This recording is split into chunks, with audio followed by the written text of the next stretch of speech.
messages through Gulf states to urge US President Donald Trump to pressure Israel to a ceasefire. In return, Tehran says it would show flexibility in nuclear negotiations with the US. It's the latest in the deadliest conflict between longtime enemies Israel and Iran, which have been attacking each other for 5 straight days. On Monday, Israel escalated strikes on a number of targets. They include Iran's state broadcaster. A live broadcast was interrupted by a missile, and a news anchor had to flee the studio. Israel claimed the building was serving as a communications center for Iran's military. Before dawn the same day, Iranian missiles had struck Tel Aviv and Haifa, killing several people. Israel launched its air war with a surprise attack last Friday, killing top Iranian military commanders and nuclear scientists. Its airstrikes have also put at least 2 of Iran's 3 operating uranium enrichment plants out of action. Israel has said its goal is to eliminate Tehran's ability to develop a nuclear weapon. Iran has denied it had plans to build one. Elsewhere on Monday, US President Donald Trump told reporters he was leaving the G7 summit early to return to Washington Monday night, citing the situation in the Middle East. Fox News reported he would convene his National Security Council. Trump has consistently said the Israeli assault could end quickly if Iran agreed to US demands that it accept strict curbs on its nuclear program. In a social media post Monday, Trump reiterated that Iran should have signed a nuclear deal with the United States, and he also urged everyone in Tehran to immediately evacuate. The announcement came with a stumble. We all know the great Prime Minister of the UK, and we just signed a document. This is sorry about that. Donald Trump accidentally dropped the documents confirming a trade deal with the UK on Monday. But British Prime Minister Keir Starmer was unfazed once he'd retrieved the paperwork. But Donald, thank you very much. This now implements on car tariffs and aerospace our really important agreement. And so this is a very good day for both of our countries, a real sign of strength. So thank you again, Donald. A really important day for both of us. Great people, great people. The agreement signed at the G7 summit in Canada confirms that Washington will lower tariffs on many UK goods.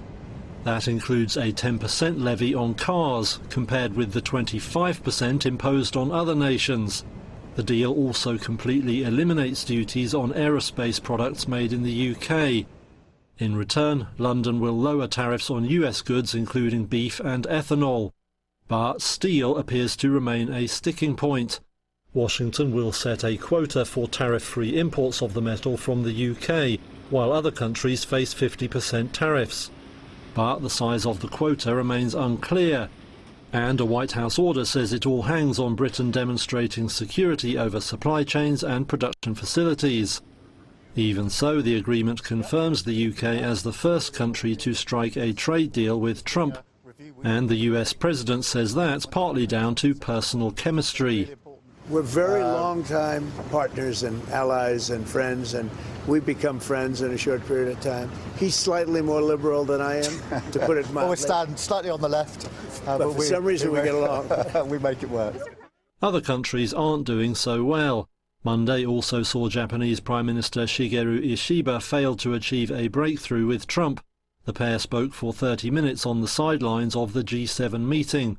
But the encounter only produced a commitment to hold further talks. The Gordon B. Garrett Funeral Home has been serving the needs of Titusville and surrounding communities since 1965. Mr. Garrett believed in tradition and commitment to excellence, standards that have been passed down from one generation to now a new generation, who will work to provide you with a beautiful, lasting tribute to your loved one. When you need them, they will be there for you. This has been their foundation for almost 60 years. The Gordon B. Garrett Funeral Home, 303 North Washington Street in Titusville. Anyone with a kind and generous heart and a little money can be a philanthropist. You too can be a force for good in our community, and the Crawford Heritage Community Foundation is here to help you make the most of your charitable giving. We've partnered with hundreds of people like you to make our world and our community a better place. You can give through us to support scholarships or any charitable organization or purpose. Whether you're interested in establishing a permanent endowment or adding to an existing fund, we want to be a part of your plan. Contact us when you're ready to make your mark. Together, we can make your contribution go further. If you're looking for a professional massage therapist, Tranquil Moments Massage in Titusville is here for you. Rayan Rauch graduated from Slippery Rock University with a bachelor's degree in exercise and rehabilitative sciences with an emphasis in athletic training. Tranquil Moments offers a wide range of services, from Swedish massage to deep tissue, sugar scrubs to hot towel inclusion therapy. Like them on Facebook and visit their website to learn more about all the services they offer. Tranquil Moments Massage in Titusville. Thinking about switching to 5G home internet? Think again. Unlike Zoom from Armstrong, 5G home internet is delivered by a cell tower. The further away you are, or the more devices connected to that tower, the slower your internet is. Cell phone providers also play favorites. When their network gets busy, cell phones win, and your home internet pays the price. Stick with Armstrong to get more data, more speed, and internet whenever you need it, not whenever they want. Armstrong, keeping you connected.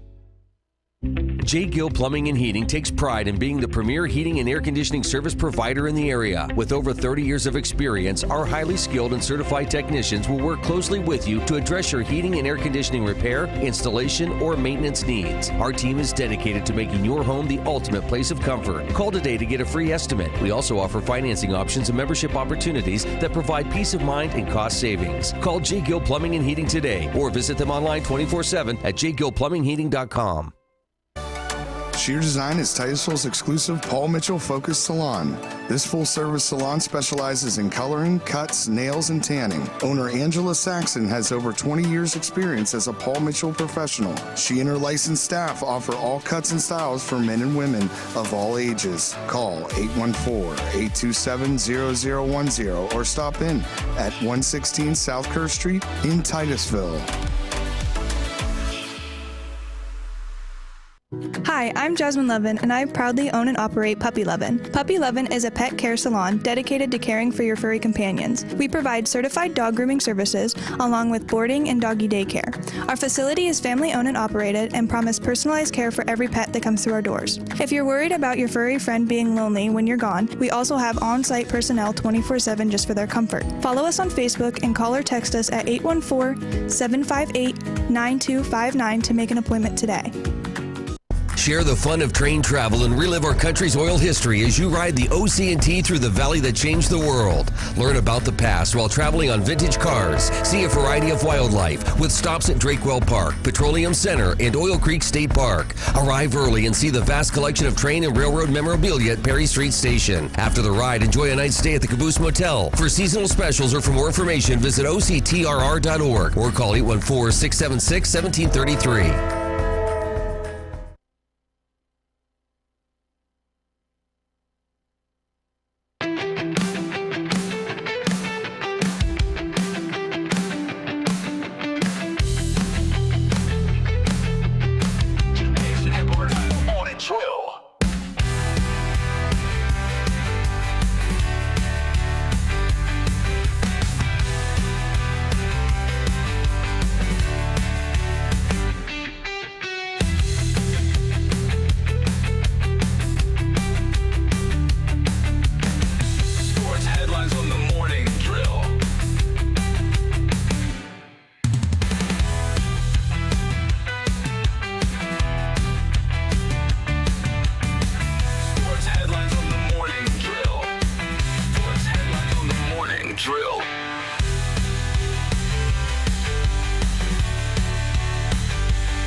Stocks closed higher Monday, with the Dow adding 0.75%, the S&P 500 rising nearly 1%, and the Nasdaq climbing 1.5%. Oil prices retreated after the Israel-Iran attacks left crude production and exports unaffected, easing investor concerns about the potential for higher energy prices to stoke inflation. Crude prices settled down more than 1% on hopes a truce was on the horizon, as Iran called on U.S. President Donald Trump to force a ceasefire in the 4-day-old aerial war. Oil prices had surged more than 7% on Friday after Israel began bombing Iran, and stocks fell. Clark Gierinin, chief market strategist with Calbay Investments, talked about the shift.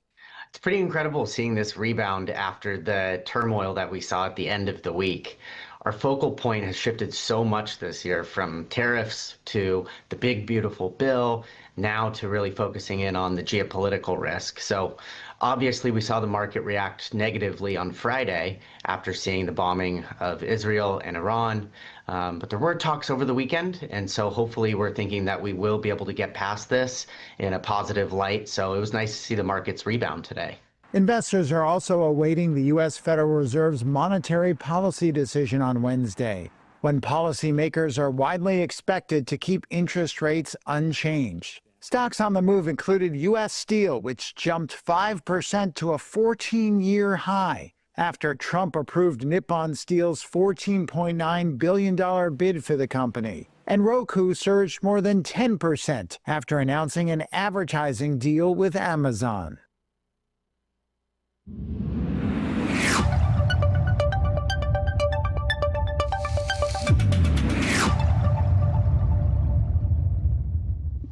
All right, on this Tuesday, we are looking at showers this morning becoming a steady rain this afternoon and highs in the mid-70s.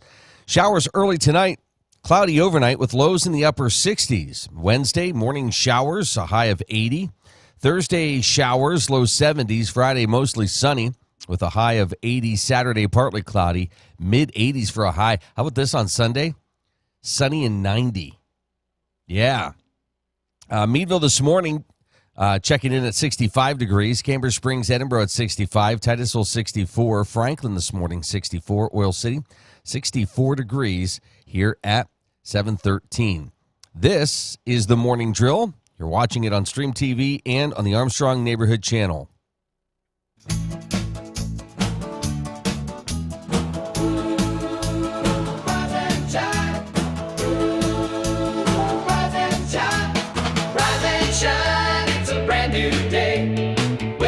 Luke and Amy on the Morning Drill. Rise and shine, it's a brand new day. Waking up with Luke and Amy on the morning. All right, a Tuesday morning, and gonna get a lot warmer as we get into the week, which is nice because it seems like we hit the weekend and things cool down a bit. But yeah, this will be a little bit flip-flop. Yeah. 80 Friday, 85 Saturday, 90 on Sunday, 92 on Monday, 91 next Tuesday, a week from now. So if that holds, it's going to be hot. Even the weather for tomorrow, I think, has changed a little bit with the showers.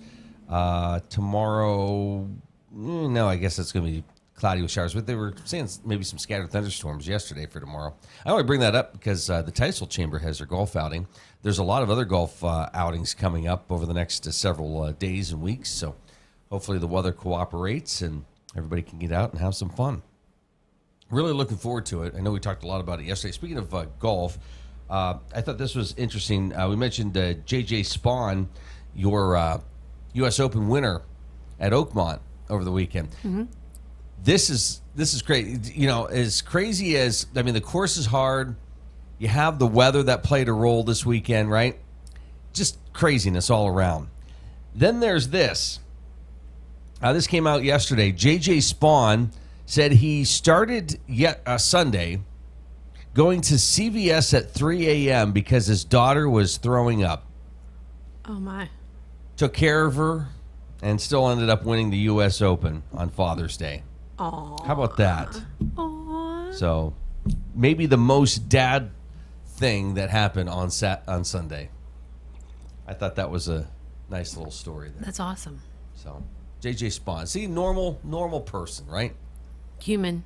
Yeah, exactly.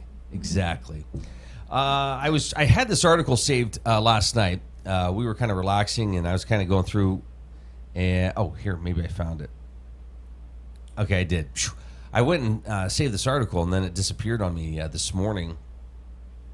There's a panel of chefs who judged fast food fries. And let's see, there's one who's an executive chef at a restaurant in Chicago, one in California, Des Moines, Iowa, and Nashville, Tennessee. So these chefs came together, and what they looked for, the qualities of the best fast food French fry. So crispiness, seasoning, temperature, these are all big things. How many times have you gotten a fry and you like bit into it and it's like soft or not warm, or maybe it's warm but like it's been sitting under the warmer for quite a while, right? Yep. So the best fast food French fries, according to chefs, with runner-up honors going to both McDonald's and Rally's and Checkers, the 4 chefs unanimously selected Arby's curly fries as the best fast food fries. Huh? Yeah. Arby's is the best, they say. First, they're curly. I don't think that automatically gives them a pass, but they say it does. The seasoning they add to the curly fries is more than just salt, so there's more flavor. Arby's also puts their curly fries through a batter, which results in more texture, and it just adds a little bit more crispiness to it. Yeah. The curly quality isn't just fun, though. It increases the surface area of the fries, which leads to more real estate for crispiness and seasoning. Part of the pleasure comes from the novelty, according to one of the chefs. Arby's seasoned curly fries are her favorite because so few places have them, while the chain is in 48 states. It's not as prolific as some of the other fast food fry slingers like McDonald's, Burger King, and Wendy's. They also ranked the best dipping sauces for Arby's curly fries. The horsey sauce at number 1, ketchup 2, ranch 3, cheddar cheese sauce 4, Arby's sauce 5. Cheddar cheese sauce sounds good. Yeah. So, I don't know. What do you think? I know McDonald's, once you have like a fry, there's times where I have, like, if we've gone to McDonald's, somebody will get a fry. I don't want until I eat one. Yeah. And then it's like, okay, that's then I can't stop. That's pretty good. Yeah. I don't know. I don't know. I don't think we eat like. It makes it sound like we eat a lot of takeout. It's been a long time since I've had a McDonald's fry, but I think like those are the most addicting because they're like smaller, and I think it's probably the amount of salt you put on them. I don't remember the last time I had a curly fry at Arby's. I mean, they are good. Yeah,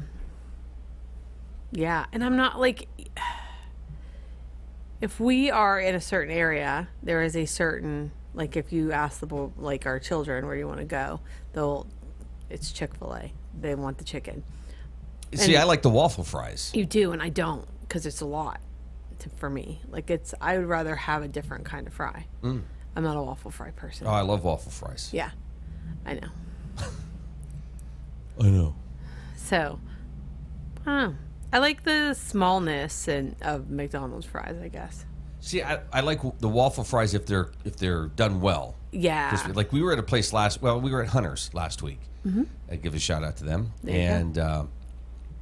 Their waffle fries are outstanding. Like, it's the perfect, it's like crispy and they're just good. The seasoning's great.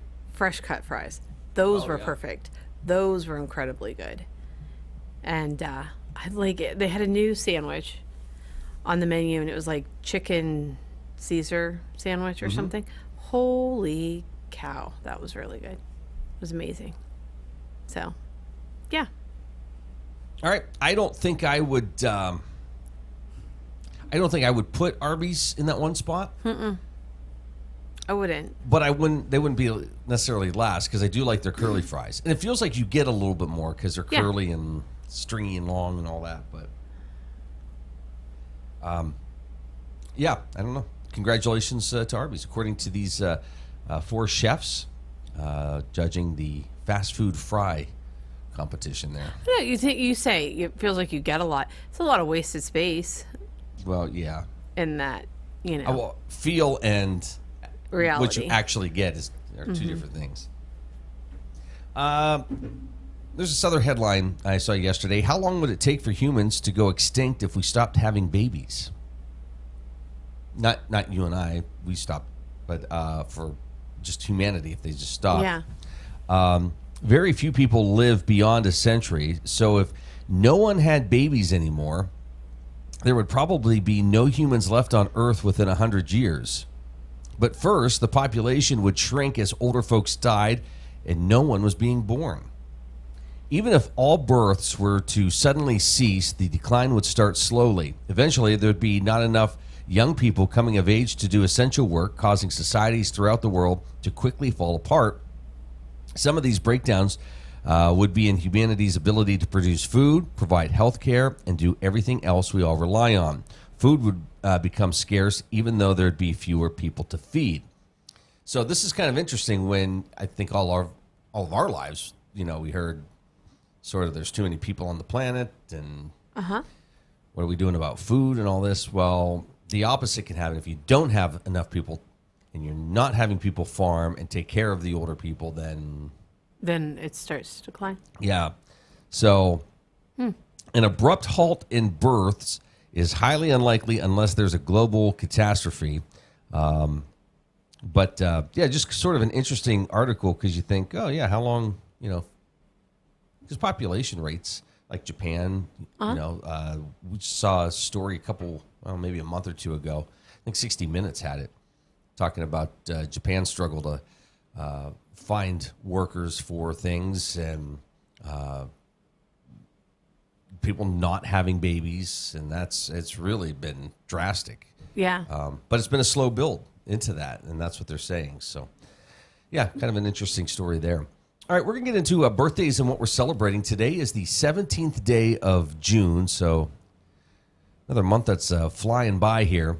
And, let's start with birthdays today and who's celebrating a birthday. All right, singer Barry Manilow is 82. Really? Yeah. Happy birthday.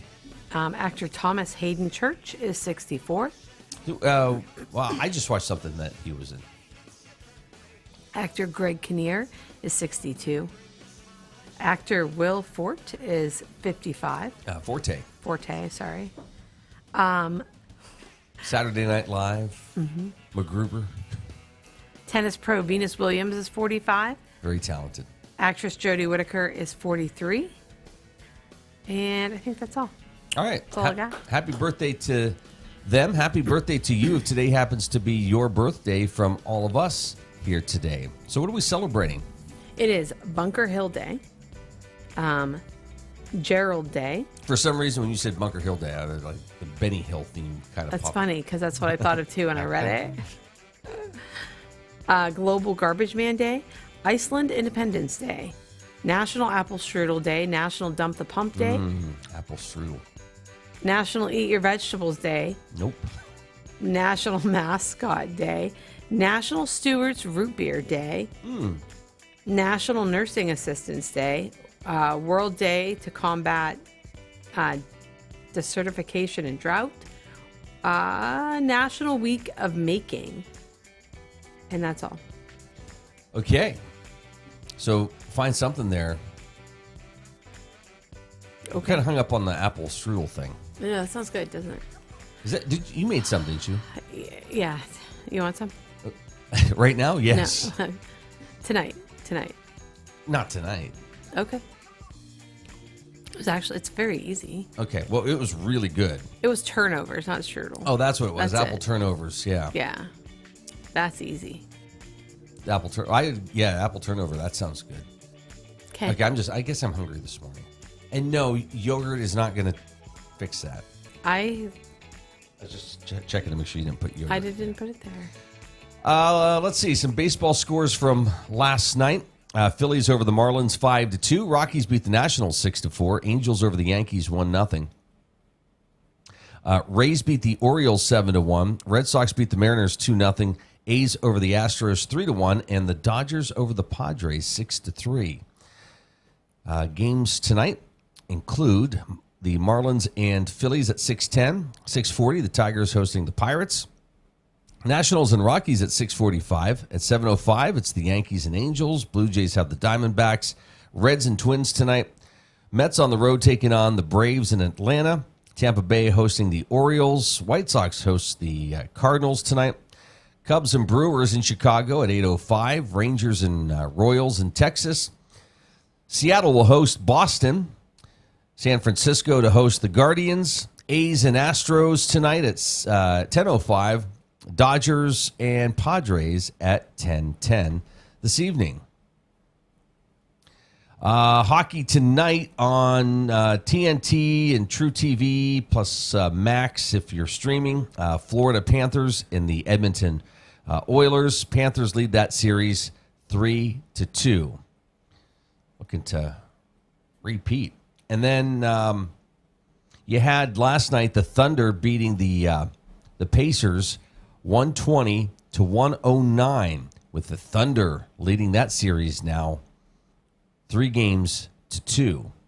And they will gear up and play again on Thursday night. ABC will have that game as that series moves back to Indiana, where the Pacers host the Thunder again, who Thunder lead that series 3-2. Let's see. Boy, last night we got home early and worked on some stuff, but finally, have you ever watched, and I'm not talking to you, this is to the audience here. You're flipping through, and over a period of time, you catch parts of the same movie, but you never catch the full thing. Yeah. Finally, last night, we caught the entire movie that we kept just catching parts of. Yeah. So I think we even at one point in time, it's a part of a trilogy, Yeah. and we thought, you know what, we should just buy it so we can watch it. And it never happened. I always forget about it. Yeah. So finally, last night we were able to watch it. Yeah. So it's not. So instead of getting the little parts, because this part would come up and be like, "Oh, okay. Well, here's the part we I saw always that catch." part. Yeah. Yeah. So now we watched the whole thing. Yeah. So are you happy now? I am. You good? Yes, very much so. Okay. Because the other ones, you said, are part of a trilogy. The other two seem like they're on all the time. Yeah. Which they're great movies. I love watching them. But the third one doesn't seem like it's on all that often, and it finally was, and it's like, okay. Got to watch it? So got to watch it. I feel great. It was yeah, it was awesome. All right. It was awesome. Hey, we got a busy morning ahead. In the 8 o'clock hour, Joe Tech's going to be joining us. Awesome. So looking forward to catching up with Joe. There's so much that's taking place in the news regarding technology. So we'll get Joe's take on a lot of the news stories in the past week. I was trying to think. There's a couple big things that I wanted to ask him about, but I was worried about the fries. Oh yeah. So priorities. Priorities. So Joe Tech's going to be joining us next hour. Tomorrow, we've got the chambers. Krista Lundy from the Meadville Chamber, Susan Williams from the Venango Area Chamber of Commerce, and I look forward to catching up with them. They're so. Can you imagine? Here we are, mid part of June, a month from now, Oil Heritage Festival in Oil City. Mm-hmm. Chris has got Thunder in the City beginning of August. These are things that are quickly approaching. So yeah. I know there's a lot of excitement, but at the same time, life can slow up a little bit. Oh, yeah, definitely. All right, much warmer temperatures on the way. Before we get there, got some rain in the forecast. We'll share that with you after the news headlines, and the news headlines are coming up next. This is The Morning Drill. You're watching it on Stream TV and on the Armstrong Neighborhood Channel.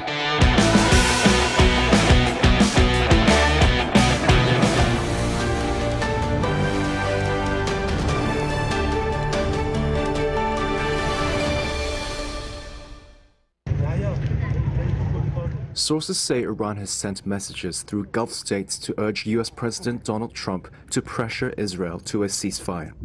In return, Tehran says it would show flexibility in nuclear negotiations with the U.S. It's the latest in the deadliest conflict between longtime enemies Israel and Iran, which have been attacking each other for 5 straight days. On Monday, Israel escalated strikes on a number of targets. They include Iran's state broadcaster. A live broadcast was interrupted by a missile, and a news anchor had to flee the studio. Israel claimed the building was serving as a communications center for Iran's military. Before dawn the same day, Iranian missiles had struck Tel Aviv and Haifa, killing several people. Israel launched its air war with a surprise attack last Friday, killing top Iranian military commanders and nuclear scientists. Its airstrikes have also put at least 2 of Iran's 3 operating uranium enrichment plants out of action. Israel has said its goal is to eliminate Tehran's ability to develop a nuclear weapon. Iran has denied it had plans to build one. Elsewhere on Monday, U.S. President Donald Trump told reporters he was leaving the G7 summit early to return to Washington Monday night, citing the situation in the Middle East. Fox News reported he would convene his National Security Council. Trump has consistently said the Israeli assault could end quickly if Iran agreed to U.S. demands that it accept strict curbs on its nuclear program. In a social media post Monday, Trump reiterated that Iran should have signed a nuclear deal with the United States, and he also urged everyone in Tehran to immediately evacuate. Vehicle shopping? Make sure you check out Titusville Ford first. Shop our amazing selection of new and pre-owned cars, trucks, and SUVs in stock. Visit us on Route 8 in Titusville and see why our customer service is a cut above the rest. Titusville Ford, your hometown dealer. Vanderhoof Heating and Air Conditioning provides residential and light commercial air conditioning services throughout the area. They understand the importance of your cooling system working properly. That is why you can trust in Vanderhoof to do the job right. Whether it's a non-working air conditioner, yearly maintenance, or a new install, you can be assured that we will solve your problem quickly and efficiently. Your home's air conditioning system is far more than just temperature. It's a complete comfort system that combines temperature, humidity, air quality, and above all, safety. Vanderhoof Heating and Air Conditioning in Titusville. Marsh Home Center Furniture, Appliances, and Bedding is located at 305 East Spring Street in Titusville. Marsh Home Center welcomes you in to explore their growing inventory of name brand furniture, appliances, and bedding. Need something not currently in stock? No problem. Order from Marsh's online catalog and have it delivered right to your door. Visit Marsh's to see their entire showroom. Ask questions, see what items are on sale, or just stop in and say hi. Marsh Home Center Furniture, Appliances, and Bedding, behind Giant Eagle in Titusville. Looking for expert orthopedic care? Dr. Charlie Gates, a trusted name at Titusville Area Hospital, can help you regain mobility and a better quality of life. With years of experience and a passion for personalized care, Dr. Gates specializes in treating a wide range of orthopedic conditions. Whether it's joint pain, sports injuries, or orthopedic surgery, trust Dr. Charlie Gates at Titusville Area Hospital for your orthopedic care. Call 814-827-9770 today to schedule your appointment. Welcome to Inspire Med Spa, the place you know and love for massages, Botox, laser resurfacing, and semi-permanent makeup. Now we're offering even more, including laser hair removal, tattoo removal, and hair rejuvenation. Our team is here to provide expert care in a peaceful, luxurious environment designed with your relaxation in mind. And with our newly added services, now you can get all your beauty services in one place. Visit Inspire Med Spa today, because you deserve to look and feel your best. Interstate Pipe and Supply takes pride in providing superior customer service. That's why our dedicated employees are well trained and have the experience to offer friendly, quick, and reliable service and support. Need materials delivered to your job site? No problem. Interstate offers fast delivery from our 4 locations in Western Pennsylvania. We also serve Eastern Ohio, Northern Western Virginia, and Western New York. Service means business at Western Pennsylvania's premier pipe and supply company, Interstate Pipe and Supply. Whether you want to go and lead in your craft in the trades, whether you want to go and be that nurse or medical worker and have a real impact on lives, or whether you want to go and help that business improve its bottom line, this is the place, and now is your time to go with confidence, to go with skill, to go succeed. The Education and Training Center at Pitt Titusville.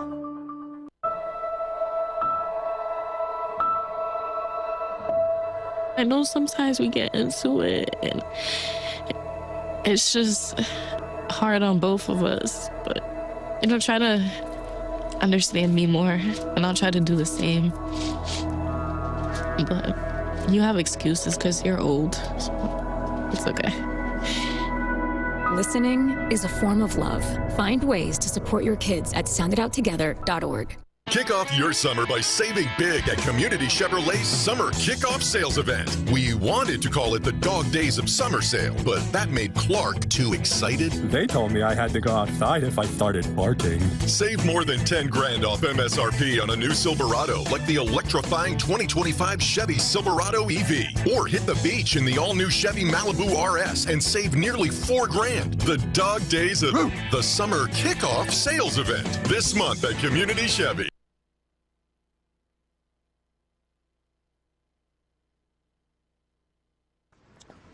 The announcement came with a stumble. We all know the great Prime Minister of the UK, and we just signed a document. This is, sorry about that. Donald Trump accidentally dropped the documents confirming a trade deal with the UK on Monday. But British Prime Minister Keir Starmer was unfazed once he'd retrieved the paperwork. But Donald, thank you very much. This now implements on car tariffs and aerospace our really important agreement, and so this is a very good day for both of our countries, a real sign of strength. So thank you again, Donald. A really important day for both of us. Great people, great people.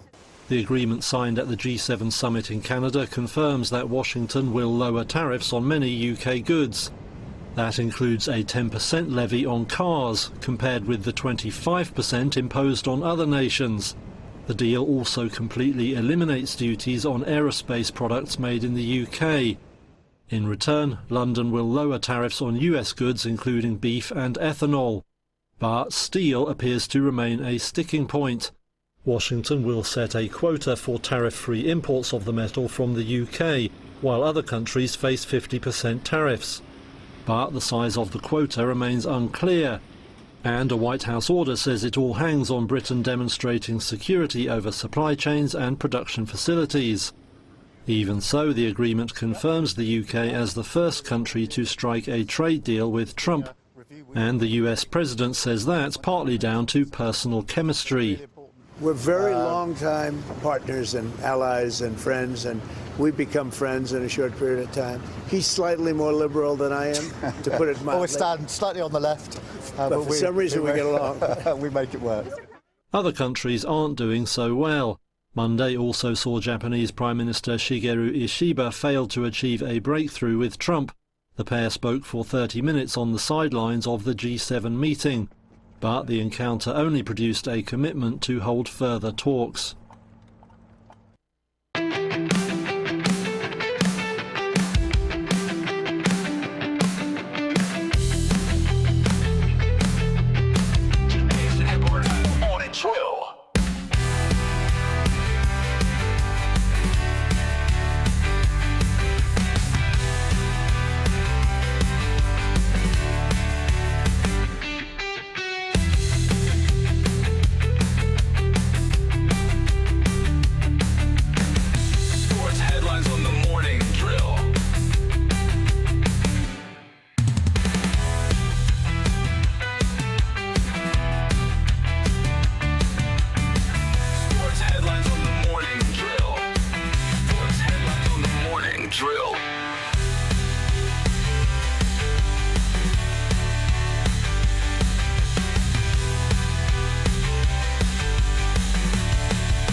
Stocks closed higher Monday, with the Dow adding 0.75%, the S&P 500 rising nearly 1%, and the Nasdaq climbing 1.5%. Oil prices retreated after the Israel-Iran attacks left crude production and exports unaffected, easing investor concerns about the potential for higher energy prices to stoke inflation. Crude prices settled down more than 1% on hopes a truce was on the horizon, as Iran called on U.S. President Donald Trump to force a ceasefire in the 4-day-old aerial war. Oil prices had surged more than 7% on Friday after Israel began bombing Iran, and stocks fell. Clark Gierinin, chief market strategist with Calbay Investments, talked about the shift. It's pretty incredible seeing this rebound after the turmoil that we saw at the end of the week. Our focal point has shifted so much this year, from tariffs to the big, beautiful bill, now to really focusing in on the geopolitical risk. So obviously we saw the market react negatively on Friday after seeing the bombing of Israel and Iran. But there were talks over the weekend, and so hopefully we're thinking that we will be able to get past this in a positive light. So it was nice to see the markets rebound today. Investors are also awaiting the U.S. Federal Reserve's monetary policy decision on Wednesday, when policymakers are widely expected to keep interest rates unchanged. Stocks on the move included U.S. Steel, which jumped 5% to a 14-year high after Trump approved Nippon Steel's $14.9 billion bid for the company. And Roku surged more than 10% after announcing an advertising deal with Amazon. So I am really optimistic for this year and onwards, and a lot of that has to do with AI. So a lot of these large tech companies have been astounding everybody. After we saw the market bottom in April, we've really seen these companies rebound strongly. And this goes from large cap tech companies to healthcare companies to financials as well. So I think we had a lot of anticipation at the beginning of this year with the new administration coming in that we would see tax cuts, we would see more mergers and acquisitions and some loosening of regulations. And that really hasn't happened. We've actually just been more blurred by the tariffs and the geopolitical risk that we've seen. But we think that once we do get past this tariff hump and we get the Tax Cuts and Jobs Act signed, then we'll actually be able to see some of the corporate tax cuts and the mergers and acquisitions moving into the end of the year, but most likely in 2026. So from the beginning of the year, we anticipated that it would be choppy until about midway. And that's exactly what's happened. We obviously saw the lows in April, but we've roared back up to just now 2% off market highs. And like we anticipated, the last half of the year, we're anticipating to be positive. So we're looking for a positive year, probably no more than double-digit returns for 2025. And 2026, we are still looking at double-digit returns. So with the Fed meeting this week, there's really a low probability that they're going to cut rates. We don't believe that the Fed is going to be proactive with cuts this year, and they're going to continue to let the hard data come in as it does. Unemployment right now is right in the right range at 4.2. Inflation has steadily been around 2, which is their target. So from the hard data perspective, there's no reason for the Fed to cut at this point, and they're not going to be proactive. If we do see a cut, it'll most likely be sometimes towards the end of the year. So most investors have been anticipating a cut from the beginning of the year. We haven't seen that. And we're still in the same camp that there doesn't need to be a cut until maybe the end of the year, but that's all going to depend on what happens with inflation. Investors have been able to ride this wave of tariff fright, as well as companies. So company earnings have still been positive, and a lot of production had already happened in anticipation of the tariffs. And so there's a lot of companies, anecdotally, that aren't raising prices because they have so much inventory at this time. So if we do see an inflation hike, we're thinking it's going to be somewhere towards the beginning of 2026, maybe even later. Eli Lilly said Monday it will ship the 2 highest doses of its popular weight loss drug Zepbound to cash-paying customers on its website starting early August. That will make doses up to 15 milligrams available in single-dose vials online for $499 per month or less, regardless of insurance status. Lilly and rival Novo Nordisk started offering vials at discounted prices on their respective websites to expand access and stave off competition from compounded versions or cheaper copies of their weight loss drugs. The Lilly Direct website was launched last year to help patients directly order some drugs. In February, it reduced the price of Zepbound vials and expanded the range of doses for patients who choose to pay cash through the website. In May, CVS Health said it had decided to drop Zepbound from some lists of medicines it covers for reimbursement from July 1st, but would keep reimbursing for Novo Nordisk's Wegovy after negotiating a more favorable price from the Danish drug maker. Both Lilly and Novo have been competing in the potential $150 billion obesity drug market, but recent prescription data shared by analysts indicates Lilly has taken the lead, overtaking Novo despite its initial first-mover advantage. OpenAI's close relationship with Microsoft could turn sour. The Wall Street Journal says the ChatGPT maker has considered accusing the tech titan of anti-competitive behavior.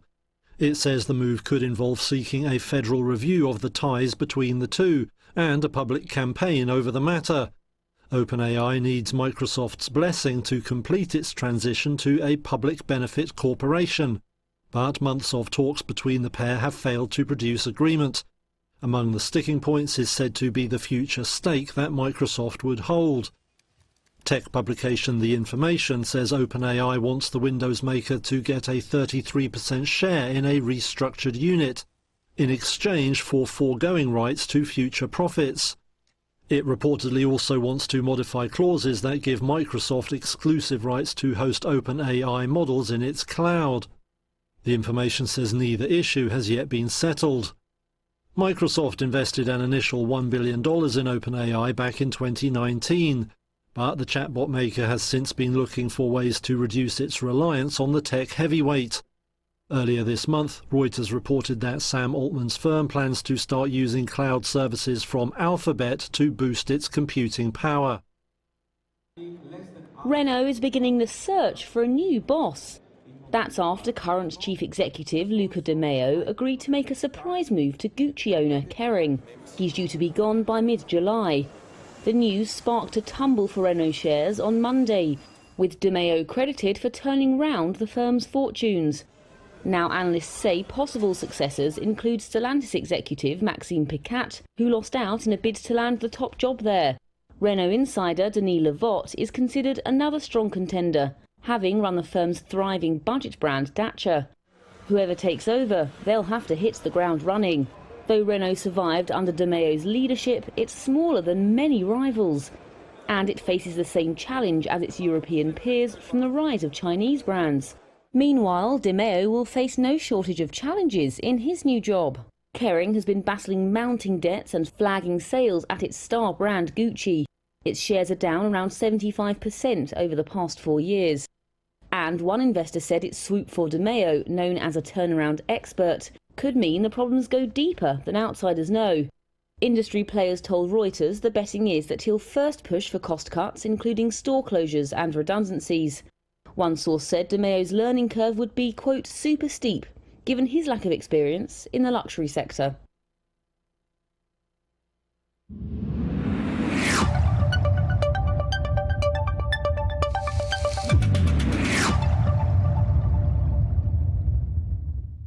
All right, let's take a look at that weather forecast for northwest Pennsylvania.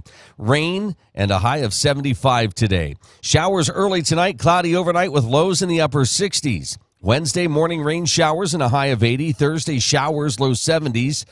Friday looking at mostly sunny skies and a high of 80. Saturday, partly cloudy, mid-80s for a high. How about this, 90 on Sunday, 92 on Monday, 91 on Tuesday. Going to be warm, all with sunshine, by the way. Meadville checking in at 65 degrees. Cambridge Springs, Edinburgh at 65. Titusville 66. Franklin 66. Oil City 65 degrees here at 7:51. This is the Morning Drill. You're watching it on Stream TV and on the Armstrong Neighborhood Channel. Glad you're with us here on a Tuesday morning. And one of the things we didn't talk about yesterday, big event that took place over the weekend, was the Franklin Blues and Barbecue Festival in Franklin. And that was a great time. I was watching some of the videos and just going through some of the pictures the other day. And, man, always looks like a great time. And I know a lot of folks look forward to heading down to Franklin for the Franklin Blues and Barbecue Festival. They've got 4th of July festivities coming up here in just a couple weeks. So awesome. Franklin is always eventful, and there's a lot happening. Towards the end of the summer, you got the Rock and River stone skipping tournament that takes place. Brings in people from all over. Really a cool thing. I got to get the name of it again. There's a sort of a documentary about stone skipping and features Franklin quite a bit. And that's some awesome. Local talent. And you think, why? I wouldn't watch a stone skipping document. It's really, really good. So it's a thing. It's a big thing. And we have some talented stone skippers here in Northwest Pennsylvania. Record holders even. So, yeah, it's something you might want to check out. You can look for it by... I think it's the Rock and River Festival, and I think it comes in August. So check that out. And I think ESPN comes and covers it. It's a big thing. So cool. Yeah, check that out. But anyways, the Franklin Blues and Barbecue Festival took place over the weekend, and always successful and good time there, and just great music, great food. I was just thinking about that. It's sort of what it's about, right? Over the summer, these great festivals that we have. Yeah. The food, outstanding. Yep. And you don't gain any weight. No. During festival season. Fat-free, calorie-free. Yes. Carb-free. And the fairs are coming up, so, yeah. Again, no weight. No weight whatsoever. Now, I know at the Crawford County Fair, you have a favorite, but is there, just an overall thing that, whether it's a festival or a fair, you kind of seek out? I look for, and I haven't seen it. I saw one last year. No, 2 years ago at one of the fairs. I really like the pumpkin-flavored funnel cakes. Oh, right. And Crawford County Fair always had a stand with them, but they weren't there for a couple years. And now there's another stand that came back that has them. I think that's about it. That's your go-to? That's my go-to. I think, I know kettle corn is there's a lot of people that seek out the kettle corn. Yeah. Former Commissioner Christopher Soff is the kettle corn king. He is. So I think kettle corn's popular. I always like the lemonade. Crawford County Fair, for example, has a lemonade stand, and I only go to that one for lemonade. Luck out because the guy's a local guy, so you're supporting a local. It's not necessarily a local business during that week. It is, but he works somewhere else, and this is what he does. He takes vacation time from his work to work the do fair. This. Yeah. So I remember when we first started dating, you would tell me your mom would always take her vacation at fair time. Yes. And pretty much you guys lived up at the fair. Mm-hmm. And I'm thinking, okay. But then, you start talking to other people, especially the local vendors. Yeah. They do this. They take vacation time so that they can work the fair and be there. And they love it. They love talking to people, seeing folks. And that's what it's about. So, yeah, definitely. But yeah, for me, I think the lemonade is something that is outstanding. And I can't remember. I think at the time, if you bought the lemonade there, you could get refills for a discounted price. Yeah. Mm-hmm. Not free, but discounted. It was a discount, yeah.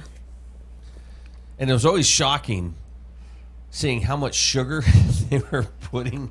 We don't pay attention. You don't pay attention. Again. I know. Yeah. Oh. Yeah, see, now I'm getting excited about that. And I'm not trying to rush the summer, but.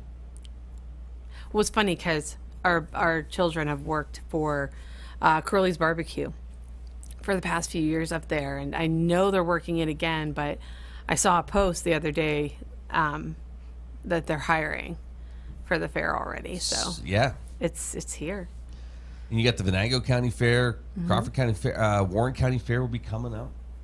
Man, Oak Ridge boys are going to be there. Oak Ridge boys are going to be at Warren County. Fair, and it's their farewell tour. Oh, farewell. Fair. Yeah, farewell at the fair. Do you think our youngest might like it? Oak Ridge boys. That's his. Yeah. Well. Demolition derbies are always, the tractor pulls are popular at the fairs. Yeah. So, and then of course, the fairs are, those are big, but then you got like these local festivals that are coming up. Again, Franklin just had their Franklin Blues and Barbecue Festival, but Oil Heritage Festival's coming up next month. Yeah.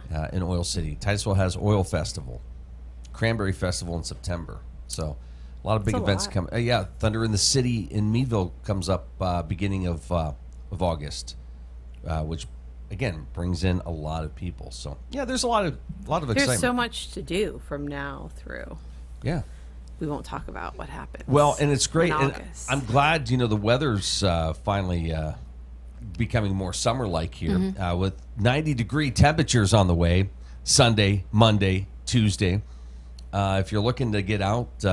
You can visit. I saw pictures the other day. The Mark kids were utilizing the pool at the Mark. Awesome. So the other thing you can do is hit the trails. Our trails are fantastic and they're cool because they're covered with trees and they're beautiful. Yeah, absolutely. I made fun of you last night because our older two are back from college and they were going to meet up with a friend and. Where are you going? Oh, we're going to take a walk in the woods. You're going in the woods? There's ticks. No, that's not why I was. It was funny. It was more of the time that they were going to go do this. I know. But then it was funny. Sorry, I'm making fun of you. I only say that because a good friend of ours was in the hospital for over a week. From a tick bite. From a tick bite. And it wasn't Lyme disease. It wasn't. It was something correct. Else. So, bless you. I think you had a good point, though. If you remove it, put it in something, have it tested. Because, you could be proactive about what's coming. Yeah. Well, and this friend of ours actually told me, he goes, I was so mad at my doctor. He's not my doctor anymore because he kind of brushed it off like, oh, you're probably just experiencing whatever. But the reality is, no, it was this. So he went somewhere else, and that doctor's like, I think you were bit by a tick, and so no, I wasn't that. That was sort of an extra thing. I was just looking at the time of day when they were going to go out. Your reaction was funny. I'm like, oh my gosh. Well, yeah, I think it was because nothing good happens at night, right? And I just don't want those guys to get into. Not that they would. I think what we struggle with too as parents, we are early risers. Like we are up and at 'em before the sun's up, and our kids could probably sleep till noon, which is horrible to us. Horrible. Yeah. So they're just in the middle of their day at the time that you're complaining about. Just kidding. I know, but you have to remind me sometimes, hey, we were kids, we went out, and had fun and did things. We did. It's summer. Yeah. So they could be doing something much, much worse. Because if they say they're going to go in the woods, okay. There's also well roads. Yeah, but let's talk about those. Yeah, but the generation before us was also hey, even up to us. Hey, just be home when the streetlights come on. Yeah. Type of thing. So, But that was not for a 20-year-old child. Sorry.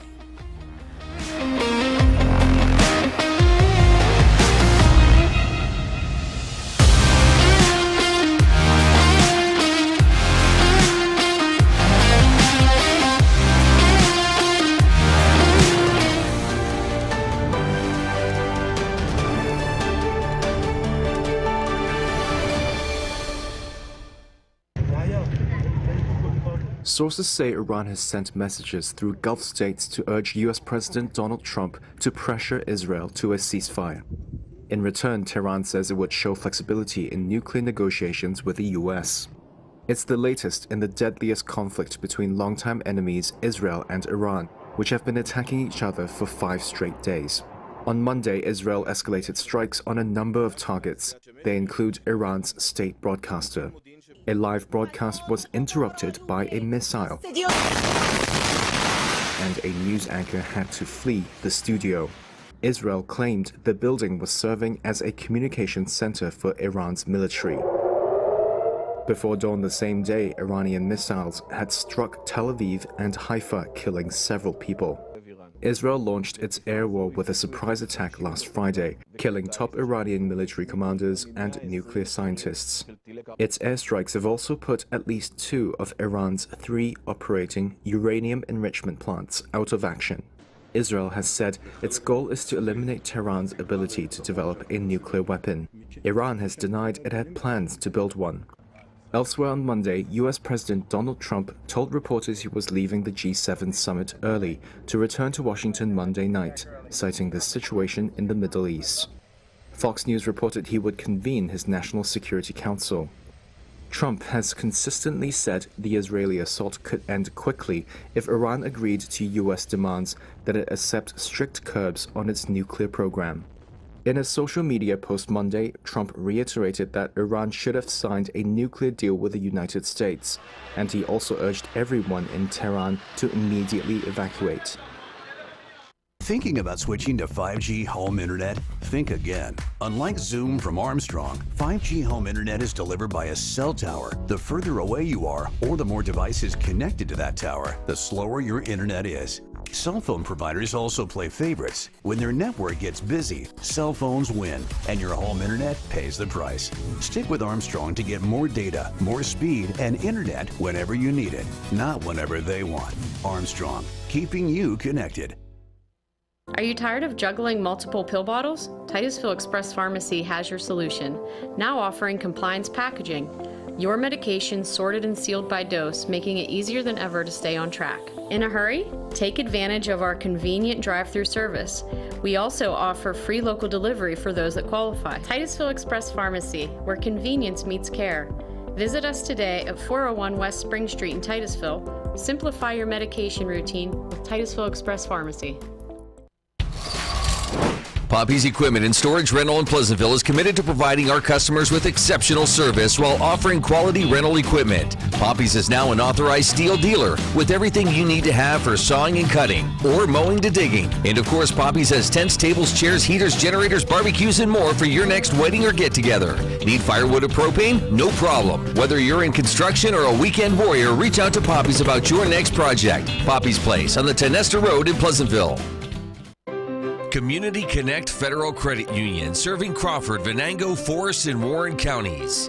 Their mission is to provide quality, low-cost, and personal financial products for the growth and security of their members and families. Stop in, call, or visit our website, communityconnectfcu.com, and click Join to get started. Community Connect Federal Credit Union, 1050 East Spring Street in Titusville.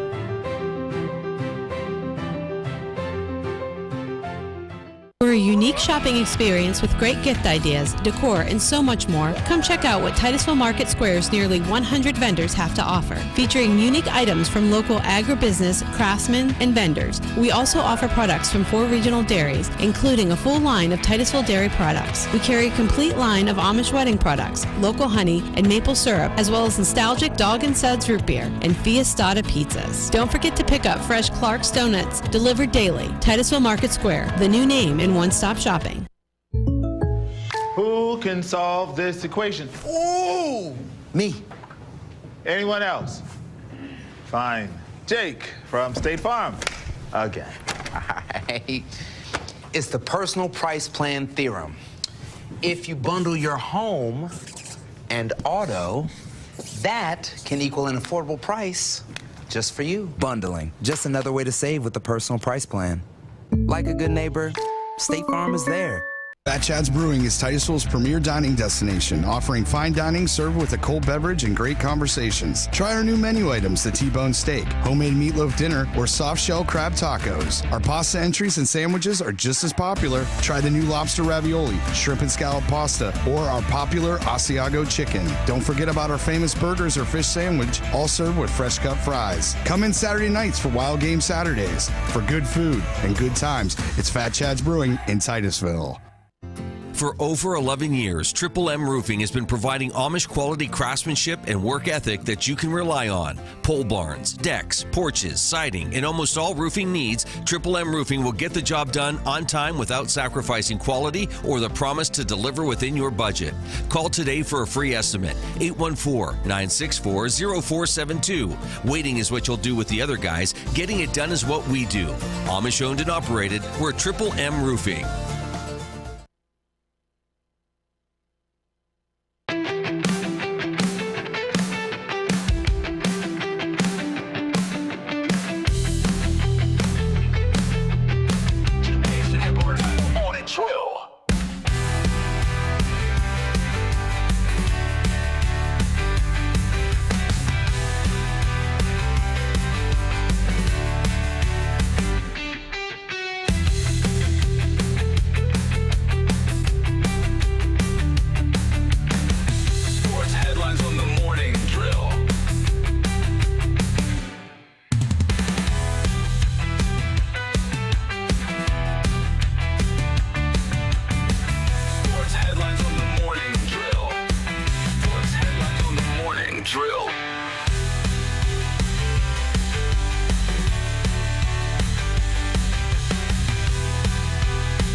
Stocks closed higher Monday, with the Dow adding 0.75%, the S&P 500 rising nearly 1%, and the Nasdaq climbing 1.5%. Oil prices retreated after the Israel-Iran attacks left crude production and exports unaffected, easing investor concerns about the potential for higher energy prices to stoke inflation. Crude prices settled down more than 1% on hopes a truce was on the horizon, as Iran called on U.S. President Donald Trump to force a ceasefire in the 4-day-old aerial war. Oil prices had surged more than 7% on Friday after Israel began bombing Iran, and stocks fell. Clark Gierinin, chief market strategist with Calbay Investments, talked about the shift. It's pretty incredible seeing this rebound after the turmoil that we saw at the end of the week. Our focal point has shifted so much this year, from tariffs to the big, beautiful bill, now to really focusing in on the geopolitical risk. So obviously we saw the market react negatively on Friday after seeing the bombing of Israel and Iran. But there were talks over the weekend, and so hopefully we're thinking that we will be able to get past this in a positive light. So it was nice to see the markets rebound today.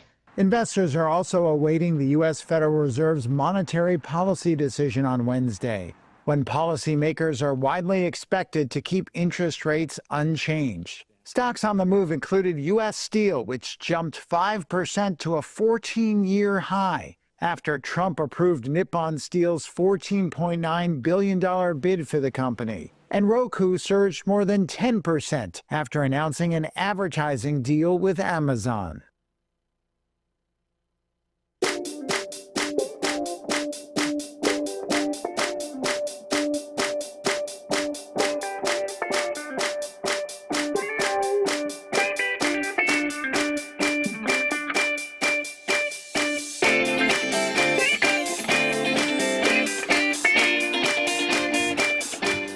Joining us this morning is Mr. Joe Tech. Hi, Joe. How's it going this morning? Good. How you doing, Luke? We were actually just talking about technology in shoes. Yes. A lot of tech goes into shoes. It's a multi-million, billion-dollar business. Oh, right? yeah.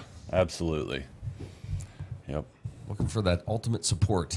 That's right. And comfort and style. Yeah. And, it's one of those things where everybody's different, right? Yeah. So just because something's good for one person doesn't mean it might be good for somebody else. Yeah, yeah. I made it a point to try on. Both of my kids have a favorite pair of shoes, and so I was in stores where they got theirs, and so I tried.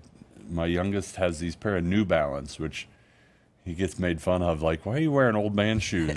Yeah. But they really are. They were really comfortable. I didn't end up buying a pair, but they were the color selection they had in that style was not very becoming, but it was. I was surprised at how comfortable it was. And then I tried my middle son, and he has a favorite pair, and I was like, I'm pretty sure he wears these for style.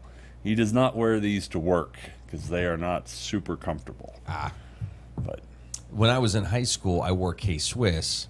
Oh, great tennis shoe, but I was wearing them when I met Amy, and she would make fun of me because they were pretty much just like white K-Swiss. Yeah. So she'd be like, those look like nurses' shoes. No, they're a great tennis shoe. Tennis shoe. I was going to say, you're Yes. you're the tennis player. They're big tennis shoes, yeah. So I haven't worn K-Swiss since 20 years ago. 20 plus years ago. Yeah. So, hey, busy week. Nintendo Switches have been selling well. They have. Yeah. 3.5 million in 4 days. And to put that into perspective, Nintendo, the Switch 1, the first Switch, they sold 750,000 less than that in the first month when the Switch 1 came out. So selling very, very well. But again, like we talked about, they did a very good job of being prepared. It's still in stock at most stores. They said GameStop and Best Buy still have them, so you can, get one if you want one. But yeah, huge, doing really well. Their stated goal was to sell 15 million by the end of their fiscal year, which is March of 2026. Oh, wow. So they're a fifth of the way there after 4 days. So yeah, they're doing just fine selling the Switches. Well, and just like that, Sony confirms plans for a PlayStation 6. That's well timed, Sony. Good job. Yeah. Trying to steal a little thunder while there's lots of talk about game systems. Yeah, that's well placed. Are you surprised that gaming consoles aren't released sooner than what they are? Because there's big stretches between these. I'm not. Okay. Because of the amount of development time it takes to put those together. And the way they still sell throughout. So not really. What drives that? Is it technology in the systems? Is it the technology in games today? I mean, what's it take for Sony to say, okay, we now need to release this, or Nintendo? I think there's a ton of factors. One is the technology it takes to drastically improve on the last one. You almost have to wait for a few generations of chips to come out before it would actually be worth the effort to put into designing the new one.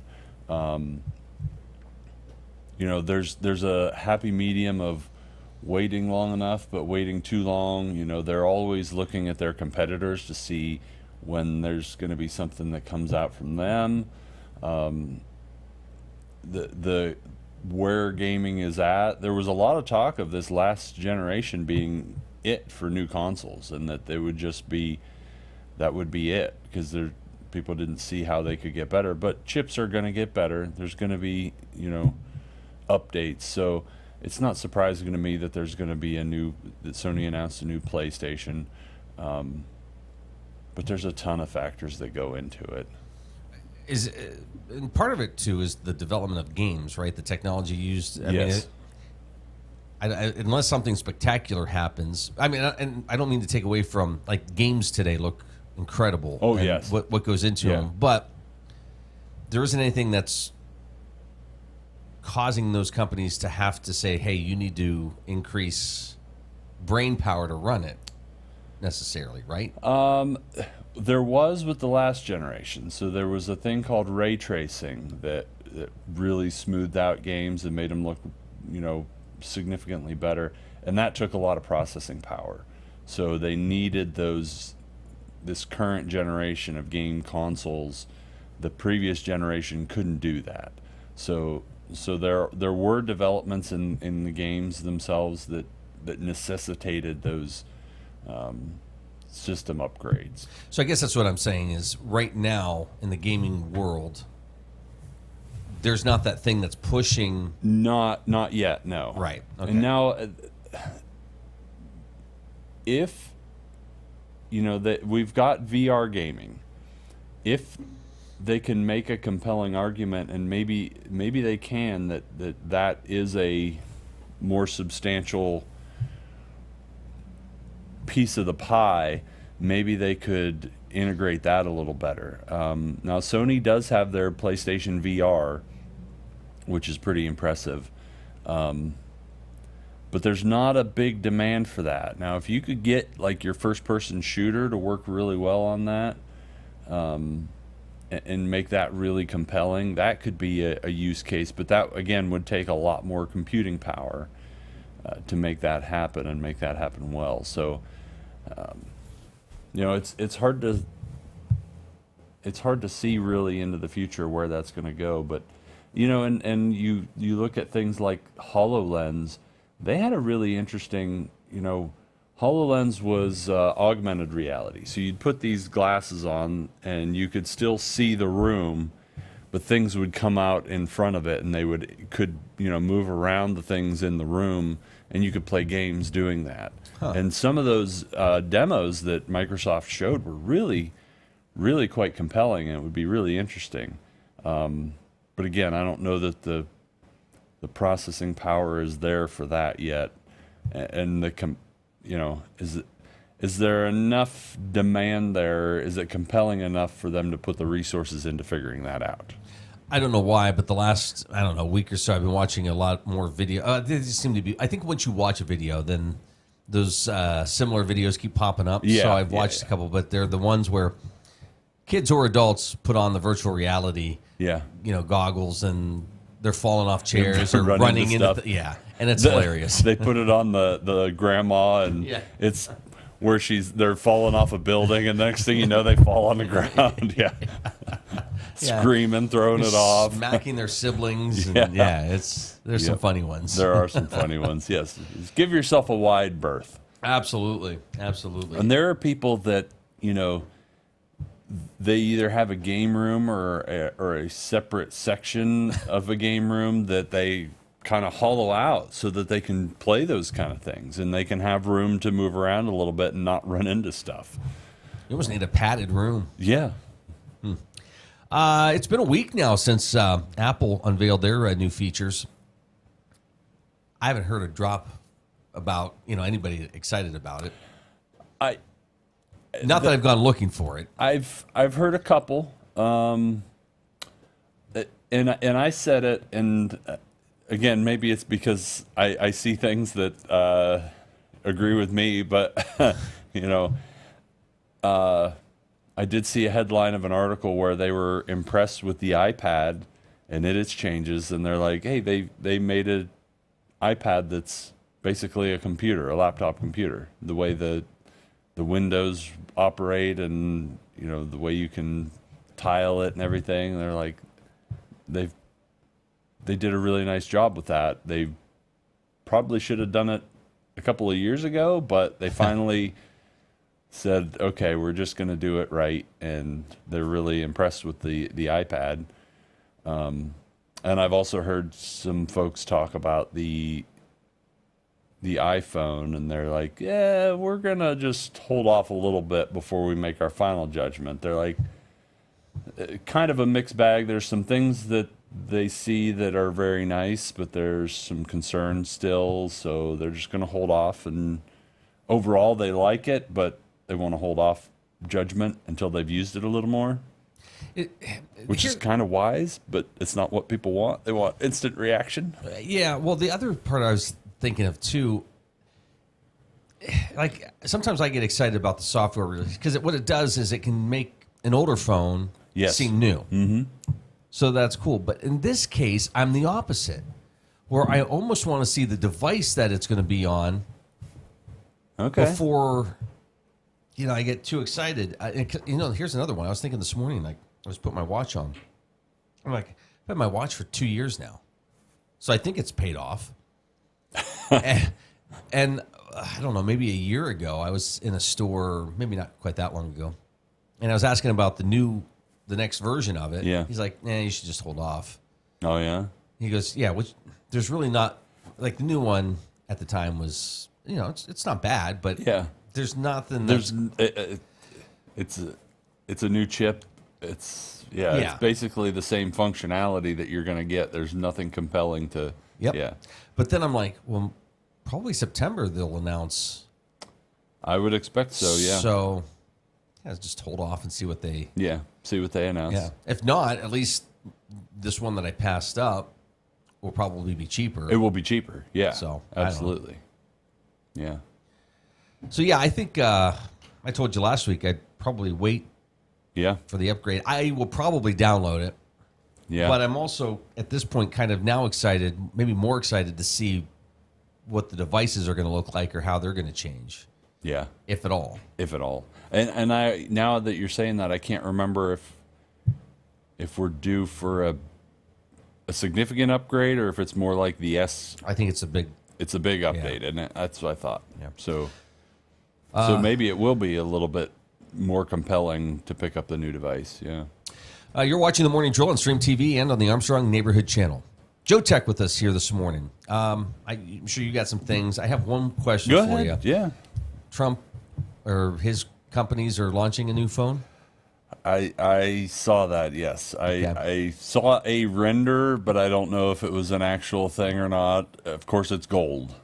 Oh. The render that I saw. But For I don't know. $499, though. How much? $499. Oh, really? Yeah. Oh. So here's what people are complaining about. It must be an Android phone.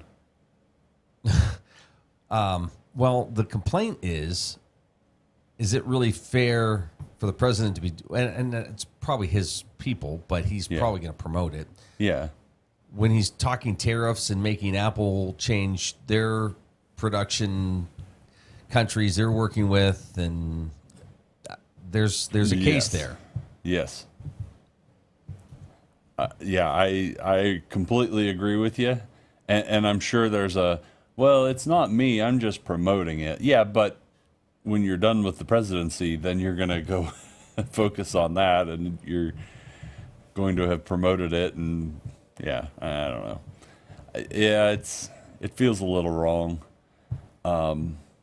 Honestly, I don't know why you would buy it other than to support Trump, because there's a lot of good phones out, and even for the price, you can get a Pixel A that's a really, really good phone for pretty much the same price. It might be maybe last year's. Yeah, that's what I saw. The T1. $47 plan. Wow. Yeah, I don't know why you would buy that other than to support Trump. So, I don't know. Did it say what kind of a phone it is? Trump Mobile is available for $47.45 a month, offers 5G service. It relies on the network infrastructure from T-Mobile, AT&T, Sprint to operate. Okay. Trump Mobile also revealed the T1 phone, a gold-brushed Android phone. Yeah. With sketchy specifications. Yeah, I don't know that I'd go right out and buy that. Yeah.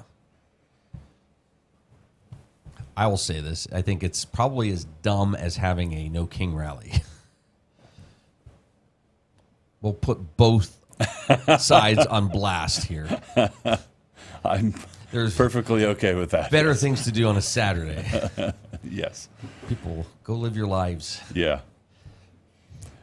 Yeah. Wholeheartedly agree with both of those. All right. But if you're looking for a cheaper device, we now know when Amazon Prime Days are going to be for this year. Really? Yeah. Starts Tuesday, July 8th at 3 a.m. Eastern. But this year it's 4 days. Dun, dun, dun. Yeah, so it goes through Friday, July 11th at the same time. So 4 days of Prime deals. I think in the past I've logged on. I can't tell if it's a deal or not. I can't either. And it's just hype, right? I start scrolling and then I'm like, I don't need any of this crap. I've got stuff. I don't need anything. Like if I needed something, maybe it would be a good time to buy, but I don't. I'm good. I don't need anything. I mean, if you want a cheap Amazon tablet, they're cheap all the time. I don't know. So one's coming up in July. Yes. Did you get the whole year? No. Oh, just okay. the July one. Yeah, they usually have one or Cyber Monday. Yeah, pre-Christmas. But they only announced, this is coming from The Verge. They only announced the July one. So I got to tell you something that I'm kind of nervous about. Obviously, my family, we do holidays pretty hard. Halloween, Christmas, Yeah. Usually July is when you start to see the Halloween stuff roll out in some places. Yes.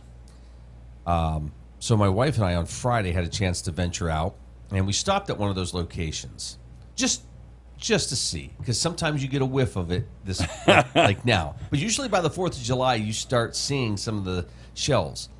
But with all the tariff stuff that went on and still being talked about, there's been a lot of stories about a delay or not having enough product for this year. So I'm just wondering if you're going to see a lot more of these companies offering things now and kind of not knowing what's going to happen around the holidays. Could very well be. With fulfillment and other things. Yeah. Well, it's like we talked about the Switch in the past before it came out. There were talk of they were stocking these stores for quite a while. They were anticipating this, this mad throng for the Switch 2, and thankfully they were right and prepared. But yeah, I give a lot of credit to those that are trying to plan for the holiday seasons this year. Like, is demand going to be up? Is it going to be down? Do we, stock now? Do we wait? It's throwing darts against the wall this year might be. Well, and I really think that's going to make for an interesting Apple conference in September. Yeah. When they announce their products, because it's going to be pricing and availability and when it's coming out. There's talk that with tariffs, is your iPhone going to start at $1,400? I mean, I don't know. What's it at now? What's that? What's it at now? Like 1,000. I thought it was more than that. No, I think they still start at 1,000, don't they? Or 1,000 or 1,100 start. Maybe. Yeah, start. Yeah. Yeah. So you start at 14. Oh, Yeah. wow. Yeah. Okay. That gets pricey. That's, yeah. Joe Tech.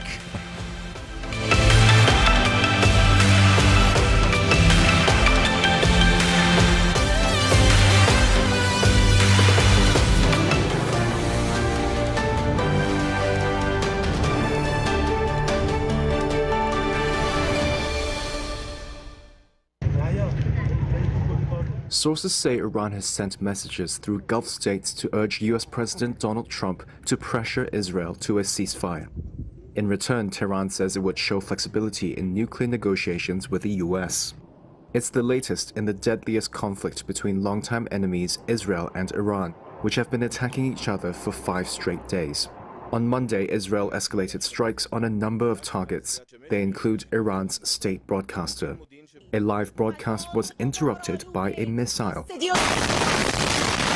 and a news anchor had to flee the studio. Israel claimed the building was serving as a communications center for Iran's military. Before dawn the same day, Iranian missiles had struck Tel Aviv and Haifa, killing several people. Israel launched its air war with a surprise attack last Friday, killing top Iranian military commanders and nuclear scientists. Its airstrikes have also put at least 2 of Iran's 3 operating uranium enrichment plants out of action. Israel has said its goal is to eliminate Tehran's ability to develop a nuclear weapon. Iran has denied it had plans to build one. Elsewhere on Monday, U.S. President Donald Trump told reporters he was leaving the G7 summit early to return to Washington Monday night, citing the situation in the Middle East. Fox News reported he would convene his National Security Council. Trump has consistently said the Israeli assault could end quickly if Iran agreed to U.S. demands that it accept strict curbs on its nuclear program. In a social media post Monday, Trump reiterated that Iran should have signed a nuclear deal with the United States, and he also urged everyone in Tehran to immediately evacuate. The Gordon B. Garrett Funeral Home has been serving the needs of Titusville and surrounding communities since 1965. Mr. Garrett believed in tradition and commitment to excellence, standards that have been passed down from one generation to now a new generation, who will work to provide you with a beautiful, lasting tribute to your loved one. When you need them, they will be there for you. This has been their foundation for almost 60 years. The Gordon B. Garrett Funeral Home, 303 North Washington Street in Titusville. Anyone with a kind and generous heart and a little money can be a philanthropist. You too can be a force for good in our community, and the Crawford Heritage Community Foundation is here to help you make the most of your charitable giving. We've partnered with hundreds of people like you to make our world and our community a better place. You can give through us to support scholarships or any charitable organization or purpose. Whether you're interested in establishing a permanent endowment or adding to an existing fund, we want to be a part of your plan. Contact us when you're ready to make your mark. Together, we can make your contribution go further. If you're looking for a professional massage therapist, Tranquil Moments Massage in Titusville is here for you. Ray and Rauch graduated from Slippery Rock University with a bachelor's degree in exercise and rehabilitative sciences with an emphasis in athletic training. Tranquil Moments offers a wide range of services, from Swedish massage to deep tissue, sugar scrubs to hot towel inclusion therapy. Like them on Facebook and visit their website to learn more about all the services they offer. Tranquil Moments Massage in Titusville. Thinking about switching to 5G home internet? Think again. Unlike Zoom from Armstrong, 5G home internet is delivered by a cell tower. The further away you are, or the more devices connected to that tower, the slower your internet is. Cell phone providers also play favorites. When their network gets busy, cell phones win, and your home internet pays the price. Stick with Armstrong to get more data, more speed, and internet whenever you need it, not whenever they want. Armstrong, keeping you connected.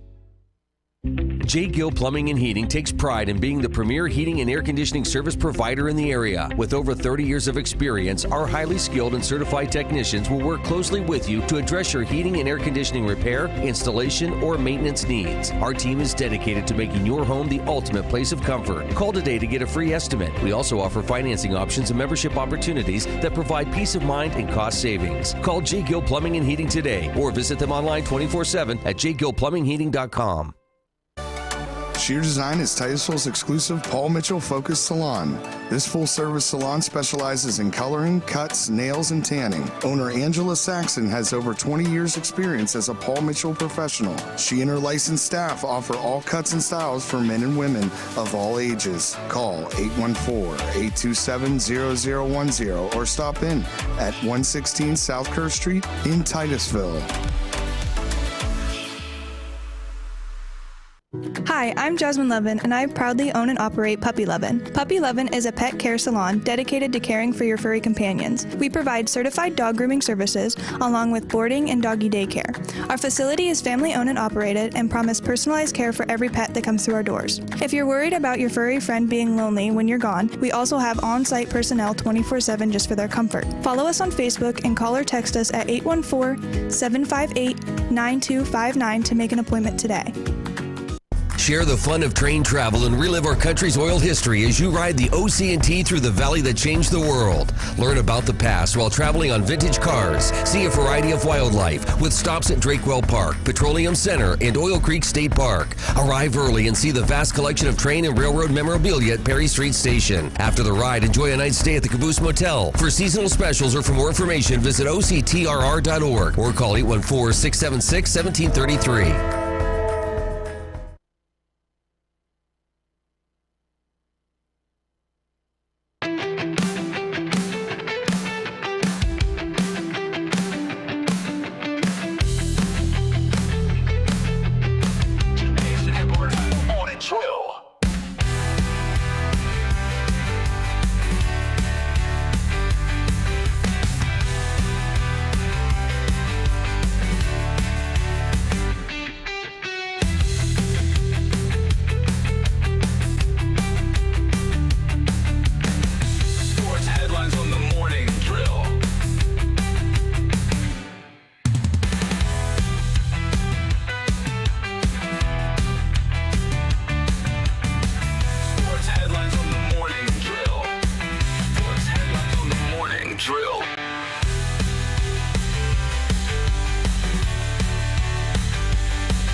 Stocks closed higher Monday, with the Dow adding 0.75%, the S&P 500 rising nearly 1%, and the Nasdaq climbing 1.5%. Oil prices retreated after the Israel-Iran attacks left crude production and exports unaffected, easing investor concerns about the potential for higher energy prices to stoke inflation. Crude prices settled down more than 1% on hopes a truce was on the horizon, as Iran called on U.S. President Donald Trump to force a ceasefire in the 4-day-old aerial war. Oil prices had surged more than 7% on Friday after Israel began bombing Iran, and stocks fell. Clark Gierinin, chief market strategist with Calbay Investments, talked about the shift. It's pretty incredible seeing this rebound after the turmoil that we saw at the end of the week. Our focal point has shifted so much this year, from tariffs to the big, beautiful bill, now to really focusing in on the geopolitical risk. So obviously we saw the market react negatively on Friday after seeing the bombing of Israel and Iran. But there were talks over the weekend, and so hopefully we're thinking that we will be able to get past this in a positive light. So it was nice to see the markets rebound today. Investors are also awaiting the U.S. Federal Reserve's monetary policy decision on Wednesday, when policymakers are widely expected to keep interest rates unchanged. Stocks on the move included U.S. Steel, which jumped 5% to a 14-year high after Trump approved Nippon Steel's $14.9 billion bid for the company. And Roku surged more than 10% after announcing an advertising deal with Amazon.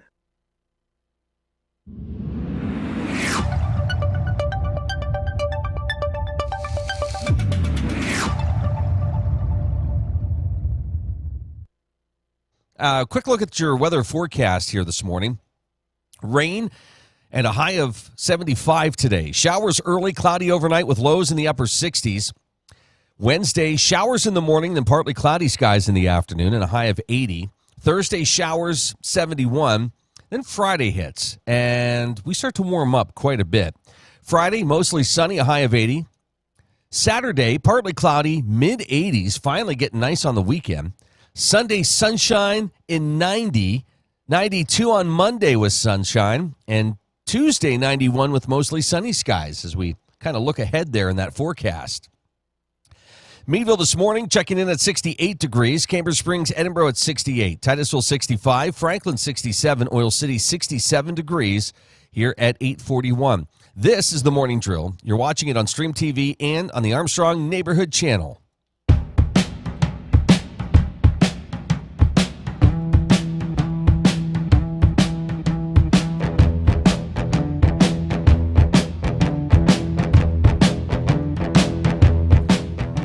Just hanging out with everybody's good friend, Joe Tech, here this morning.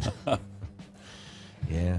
I'm predicting that Wednesday that's gonna clear off. There's tomorrow. Yeah, tomorrow. There's no rain, no showers, no nothing. It's gonna be a beautiful day, sunshine.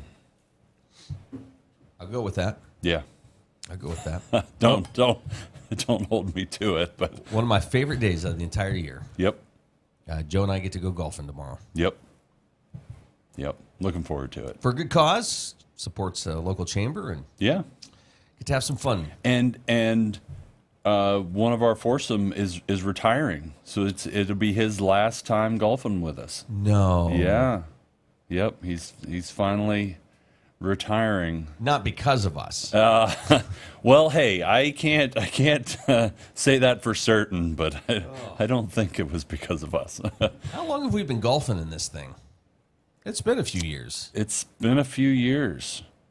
I want to say it's like a dozen years. Oh, wow. So Friday, snuck out a little early. My wife had Friday off, and we were out, and I thought, it'd be kind of fun to look at some golf clubs. I want this driver especially, and maybe putter. So I'm looking at drivers. Yep. $500-$600. I'm like, I want to golf more. Yeah. We still have one kid left. Mm-hmm. His schedule's still keeping us pretty busy. We're only really getting out a couple times a year. Yeah. Which I hate. I want to get out more. But yeah. I can't do it. That's even like the $300 to $400 clubs. Yeah. I'm like, you got something like around 2 right now? I'm not that good. Yeah. You got last year's model? Yes. Can we do this like the iPhone? Can I get last year's model for half the price, please? Yeah, I'm not doing this. Yeah. And then Amy, God bless her. I love the fact that she loves playing golf. Yeah. She's looking at clubs, and of course, when you like the women's clubs, like in like the box, and she'll tell you she's not good enough to have. Yeah. But the ones that they have in the box, they're like purple. Yeah. And she's like, I want regular. Give me like normal colors. I don't want the girly. I want the. Yeah. So she saw this set. Oh my gosh, they were beautiful. Yeah. Beautiful. And she goes, I hate to ask. I said, I'll ask. They were $2,200. Holy cow. And so I said, and I looked at her and she's like, no, go ahead. And I said to the guy, yeah, she's not that good. We're not spending that on her. And she laughed. But yeah, that's rough. Honestly, I got a set of irons on Amazon. I didn't even think of that. Yeah. I was looking for, my wife finally said you need to get longer clubs. Cuz I was using a set of clubs that were just standard off the rack, the box, and so she's like, you have to get some, and come to find out, Amazon had them. I got them 3 inches over, which I didn't go get them fitted, but they're like, if you use this chart, I was kind of off the chart. They're like, the max you can go is 3 inches, so we'll go the max 3 inches. Yeah. But yeah, ordered them off of Amazon. I think we should make fun of you because when you would strike the ball, I mean, you would like hunched over. Yeah. It was funny. But, I was just, and I think it was watching the U.S. Open. They were talking, I'm trying to think if it was during rain delays or maybe prior, the start of last week. Yeah. The practice rounds and, they were talking about how the grip is sometimes more important than anything else, really. Yeah. Just making sure you have a good grip or the size of your grip. But again, when you're talking about us that suck, it's like, does it really matter? I mean, is it really going to help that much? Yeah. But still looking forward to it. Very much looking forward to it, yeah. And I think what's the part that teases us is those moments when we have a good shot and it's like, okay, it's in there. I can do this. Yes. Right. Yes. I just need to do it consistently. Yes. And that comes with practice. Yes.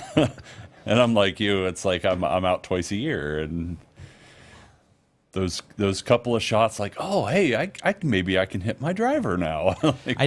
We seem to light up too when we're asked to take part in an event. It's like, oh yeah, like I got a text message last night. There's another organization that's having an outing Saturday, and I'm like, I got a text message last night. Hey, we need a couple more teams. Can you play? Like, I have something else.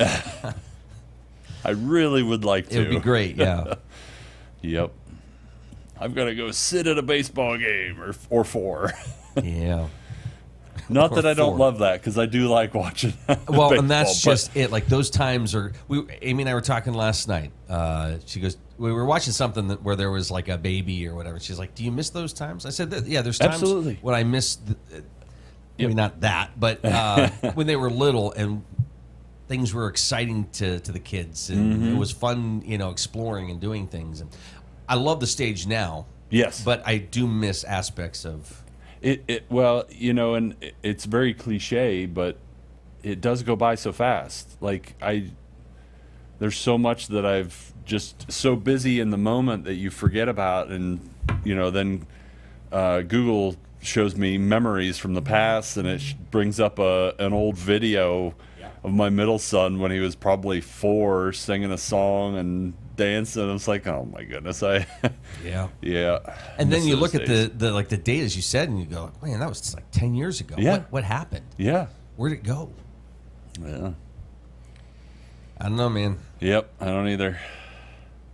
But I am looking forward to golfing, and when our kids are gone, then we can golf more. And I think we've talked doing like a couples league. I think that'd be that would be fantastic. A lot of fun. Yeah, absolutely.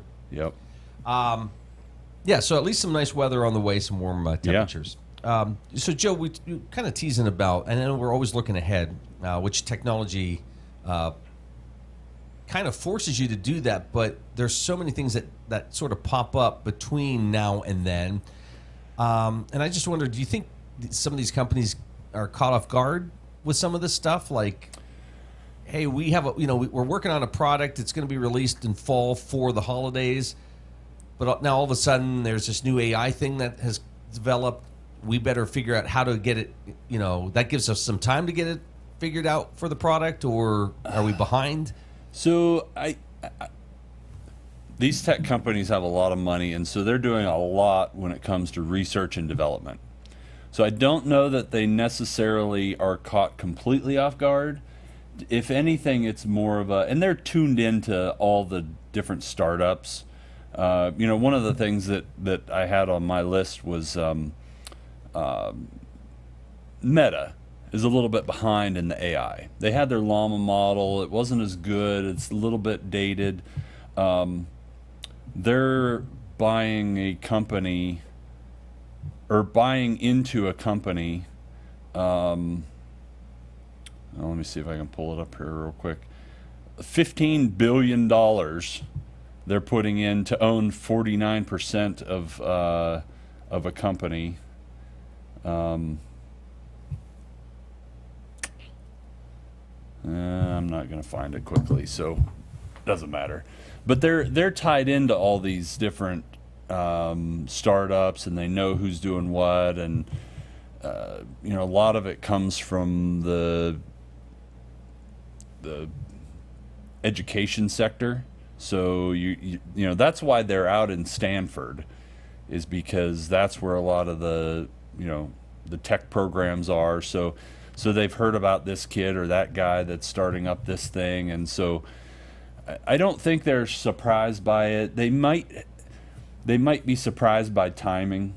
Like when OpenAI came out, that really was the impetus for the push to this large language model. I think they were maybe surprised that, oh, it's ready now. Like, we're still working on this, we're developing it. We don't think ours is polished enough. They apparently think theirs is. So it's not necessarily they're surprised by the product, but they're surprised maybe by the timing. So yeah, that might direct them to where they might put some funds, but I don't think they're shocked. There's a story yesterday, this headline: the cracks in the OpenAI Microsoft relationship are reportedly widening. Well, and just like, and we've talked about this, you know, what do they call it? Aqua something, where instead of developing a project themselves, they'll just go out and acquire, you know, just like they, you know, Meta did. Microsoft was doing that with OpenAI and ChatGPT.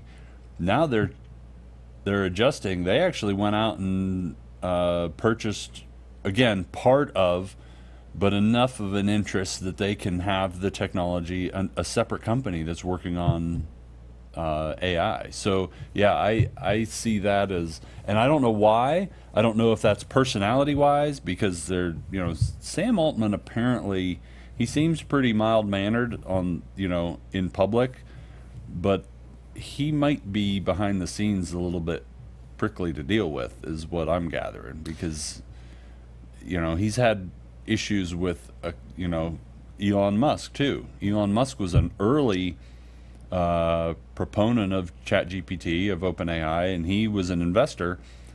They butted heads. Now, again, Elon's a little tough to deal with too, but Microsoft seems to be pretty easy to deal with, and now they're distancing themselves. I think anybody at that level, when you're talking intelligence and power and all this stuff, egos are pretty big, but that's